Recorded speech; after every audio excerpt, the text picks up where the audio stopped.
Well, this is an astonishingly beautiful part of the Himalayas in Nepal, but it's also a place where there are very large numbers of extremely poor people who bump along right at the bottom of subsistence. British development is making a real difference to their lives. This bridge, for example, was funded by British money, and it has resulted in a transformation of the lives of hundreds of people who live the other side of the river, who now have access to work and to healthcare and to education.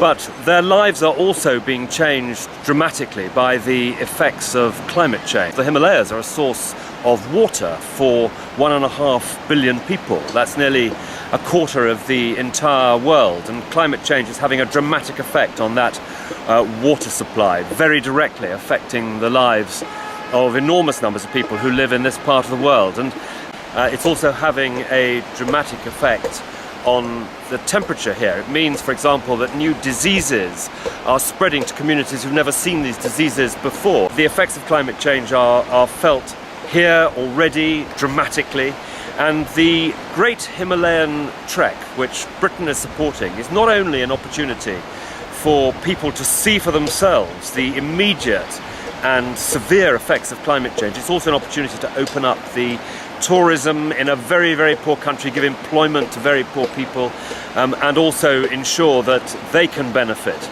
from the world seeing and learning the effects of climate change as they affect very poor people's lives here. This trek, this Great Himalayan Trek, which Britain is supporting, of course it will have a dramatic effect on tourism in this part of the world. It will provide work and employment and money for desperately poor people, and that too will help change their lives. And that's why Britain is supporting the Great Himalayan Trek.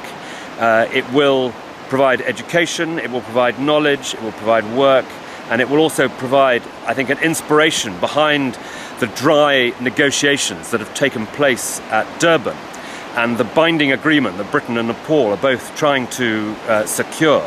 This is the reality on the ground, that climate change is affecting the poorest in the world first and hardest, and it's a reality here in Nepal.